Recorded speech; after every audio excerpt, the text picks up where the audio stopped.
It is the second week of March 1945, somewhere in the flat farmland east of the Rhine, and a column of American infantry has stopped dead at the edge of a plowed field. Ahead of them, the ground looks ordinary enough: churned earth, a broken fence line, a farmhouse with its roof half torn away by an earlier artillery barrage. But the lieutenant at the head of the column knows better than to trust ordinary ground. 3 days earlier, a scout from another company lost his foot 50 meters from where these men now stand, and the word has traveled fast through the ranks. Somewhere under that soil sown by retreating German engineers in the last frantic weeks of the war lies a belt of Schu-mines and Teller mines, and nobody in the column has a map of where they begin or end. Then, from the farmhouse doorway, a boy appears. He cannot be more than 11 or 12, thin in the way that German children had become thin by the last winter of the war, wearing a coat several sizes too large that once belonged to an older brother or a father now missing on some other front. He does not run. He does not raise his hands in the reflexive gesture of surrender that adults in this shattered landscape had learned to make. Instead, according to the story that has been passed down through veterans' reunions and regimental newsletters in the decades since, he simply begins to walk, tracing a line through the field that only he seems able to see, stepping exactly where the ground had been left undisturbed by the men who buried the mines. Whether he had watched them lay it, whether he had counted their paces from the fence post, or whether he simply knew this field, the way any farm child knows every furrow of the land he has grown up on, the details have not survived intact. What survives is the image: a frightened, undernourished boy from the enemy nation walking ahead of an American infantry column, quite possibly saving a dozen lives with nothing more than memory and nerve. Stories like this one occupy an uncomfortable place in the historical record. They are not the stuff of official after-action reports, which tend to record casualties, objectives taken, and enemy strength encountered, but rarely the name of a farm boy who happened to know where the mines were. They survive instead in oral history, in the letters soldiers wrote home and later donated to local historical societies, in the reminiscences collected decades afterwards when veterans, growing old, began finally to talk about the things that had stayed with them. This particular tale exists in that gray zone, widely repeated in veterans' circles and regimental lore from the Rhineland campaign, yet never pinned down to a single verified name, unit, or precise date. What can be said with confidence is that the conditions which made such an encounter entirely plausible were everywhere in Germany that spring, and that similar acts, some documented, some not, took place across the collapsing Reich in early 1945. This is a story that matters not because every detail can be footnoted, but because it captures something true about the chaos of that final winter, when the line between enemy and rescuer, adult and child, soldier and civilian, blurred almost beyond recognition. To understand why a child's knowledge of a single field could mean the difference between advance and disaster, you have to understand what the German army had been doing to the ground beneath its own retreating feet.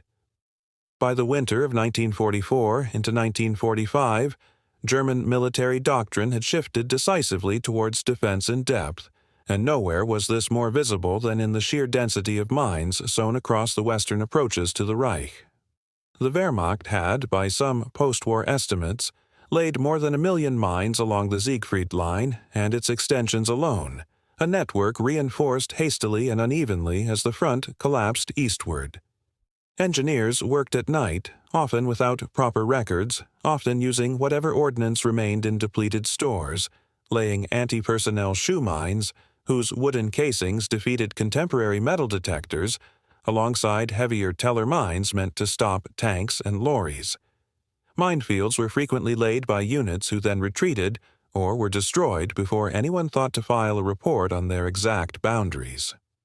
In many sectors, the Germans themselves lost track of where their own mines lay, a fact confirmed by post-war accounts of German veterans returning to help Allied clearance teams and finding they could no longer reconstruct the patterns they had once memorized under fire. For advancing American forces, this created a problem that outstripped anything training manuals had fully anticipated. Combat engineers with mine detectors could clear a lane, but doing so was slow, and slowness in the spring of 1945 was itself a kind of danger, because every day spent probing a single field was a day the German defense had to regroup elsewhere. Roughly 1 in 5 American casualties in the final push through western Germany is estimated to have come not from small arms or artillery but from mines and booby traps,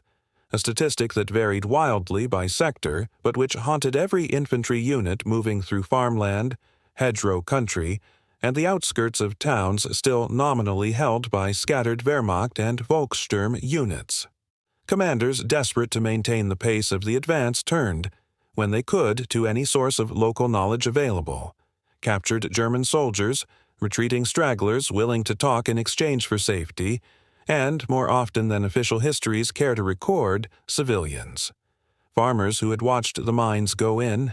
old men too old to have been conscripted, and, on occasion, children who had spent weeks confined to their homes while soldiers dug in the fields they used to play in, absorbing, almost without meaning to, a map of the danger around them that no adult had thought to write down.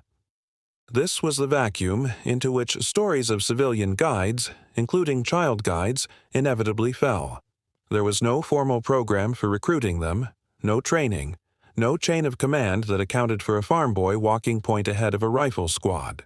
What existed instead was improvisation born of necessity, repeated in isolated, unrecorded moments across hundreds of villages as the front rolled eastward. An officer, faced with a field he could not afford to lose an hour clearing by hand, would ask the nearest civilian a simple question. "Do you know where they buried it?" Sometimes the answer was a shrug. Sometimes it was a boy stepping forward because he had spent the better part of a fortnight watching from an attic window as gray-uniformed men worked a line across his family's field, and because staying inside a farmhouse that might be shelled at any moment felt, to a child raised on wartime fear, no safer than walking a path he was fairly sure he remembered correctly. What made a child's knowledge valuable in these circumstances was not expertise in the technical sense, but proximity and memory, 2 things adults under occupation often lacked the leisure to cultivate. German mine-laying crews worked according to patterns, staggered rows a set number of paces apart, marker stakes sometimes removed once the work was finished to deny exactly this kind of intelligence to anyone watching. A child who had spent days confined to a farmhouse with nothing to do but watch through a cracked shutter might retain, almost photographically, the rhythm of where the diggers had stopped, turned, and moved on, in a way a distracted adult managing a household under bombardment simply had not. Soldiers who relied on such guidance did so at real risk, both to themselves and to the child leading them, since memory is fallible and a single misremembered pace could be fatal. Accounts from the period describe American officers walking directly behind their young guides, close enough to place their own boots in the same prints, a grim vote of confidence in a child's recollection that speaks to how few better options existed. There was no equipment involved beyond a keen eye and a willingness to walk first, no manufacturing process, no classified production numbers, only the raw calculation that a frightened boy's memory was, in that specific field, more reliable than a mine detector that had already proven unreliable against wooden-cased ordnance. If you're finding this interesting, a quick subscribe helps more than you know. Where such guidance is documented rather than simply remembered, the pattern tends to repeat itself with variations of scale and outcome. Divisional histories from the U.S. 9th and 1st Armies, pushing towards the Rhine in February and March of 1945, contain scattered references to civilians, sometimes named, more often not, who pointed out mined roads, booby-trapped farm buildings, or the safe verges along paths their own retreating army had sown with explosives. In the town of Jülich, heavily fought over in that same period, accounts describe local residents directing engineers around device-laden rubble in exchange for the safety of remaining in their cellars rather than being displaced. Further south, near the approaches to the Rhineland town of Rheinbach, oral histories collected decades later by local heritage societies describe children guiding jeeps and foot patrols around field mines their fathers, or older, Brothers had helped lay before being conscripted or killed. None of these accounts individually rise to the level of rigorous documentation the wider war affords.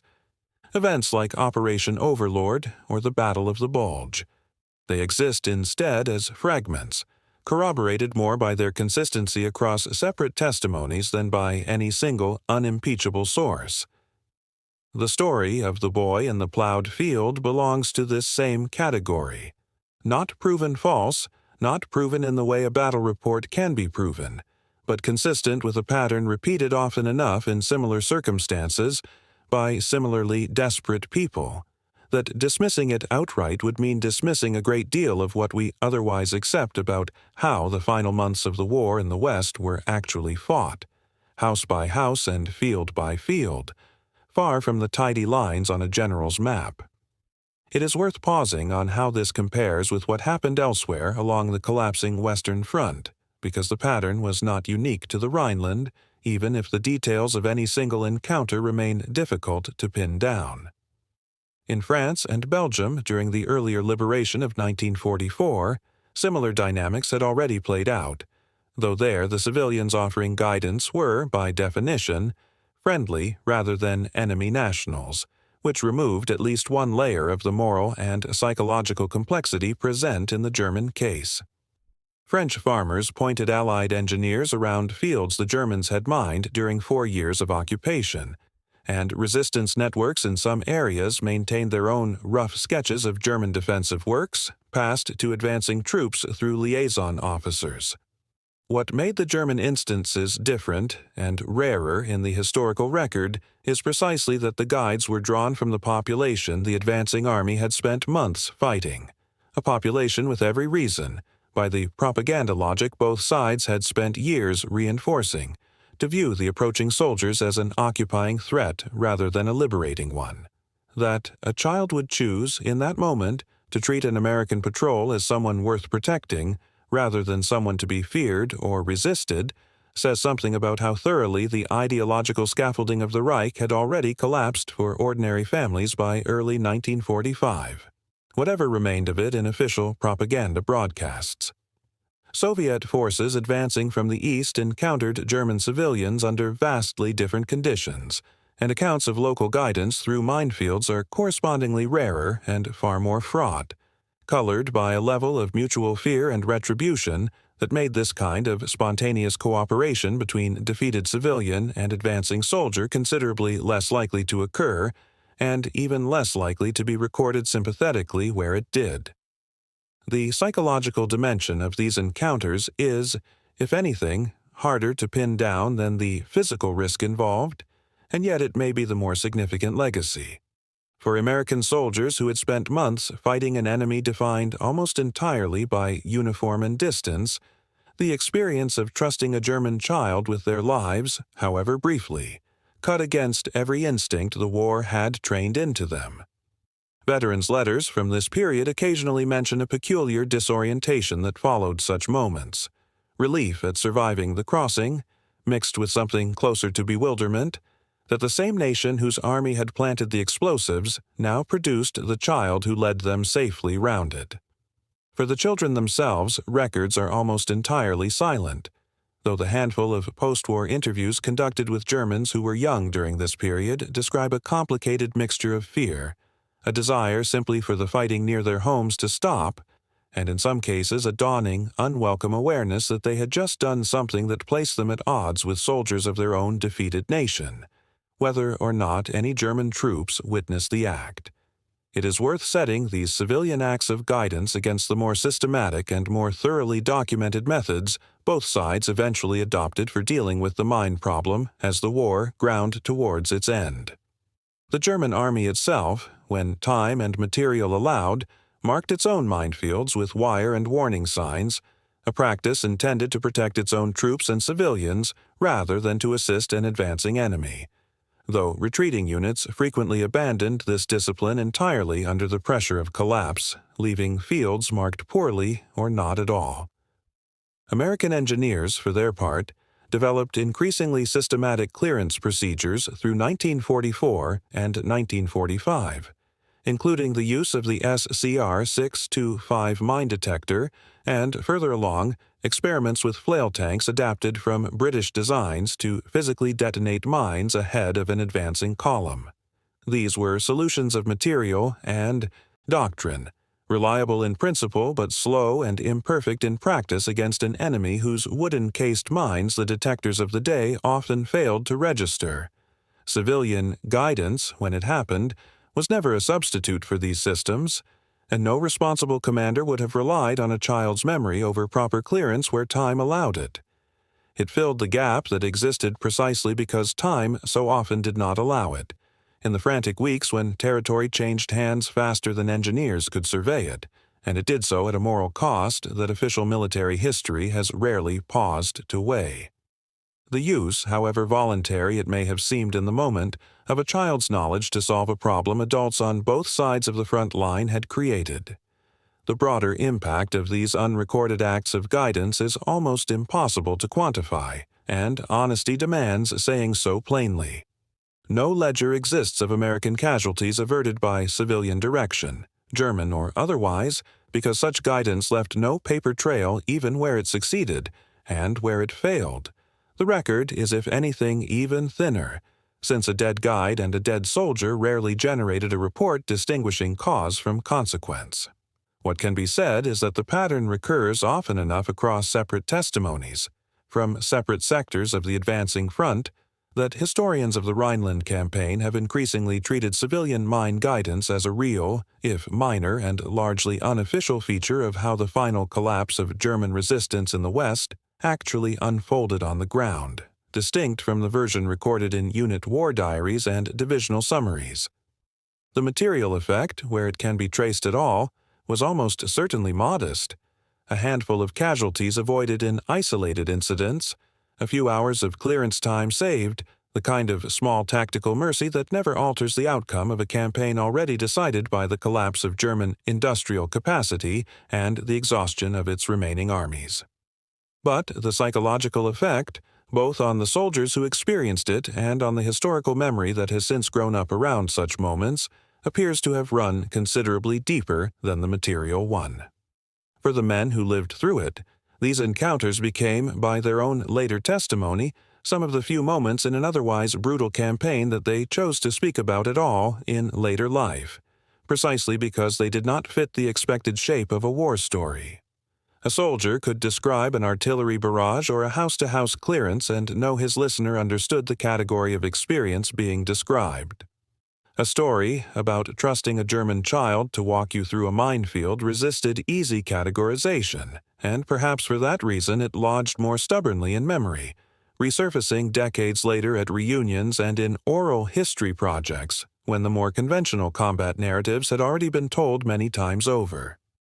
The story has also taken on a modest afterlife in local memory along the old front lines, where a handful of German towns maintain informal traditions, passed through families rather than published histories, of a grandfather or great-uncle who as a boy walked American soldiers safely through a field his own country's army had mined. These traditions rarely survive with the kind of corroborating detail that would satisfy a rigorous archive, and some have almost certainly grown in the telling, as family stories tend to do across 3 or 4 generations of retelling around dinner tables rather than in sworn testimony. That does not make them worthless as historical evidence, only evidence of a particular informal kind, more akin to folk memory than official record, and it is in that spirit that this account has been told here. Whether the specific boy at the center of this account can ever be named, whether the farmhouse still stands, whether the unit he guided can be identified from surviving muster rolls, remains, for now, beyond what the available record allows anyone to say with certainty. What endures, regardless of the gaps in the paper trail, is the picture itself, returned to now as it was at the start. A boy too thin for his coat, standing in a doorway between a retreating army that had mined his family's field and an advancing one that did not know where those mines lay, choosing, for reasons no surviving document fully explains, to walk first. He was not a soldier. He owed the men following him nothing, and the nation whose uniform they wore had, only weeks or months earlier, likely killed someone he knew. And yet he walked, tracing a path that existed nowhere on any map but inside his own memory of a field he had watched from a cracked window.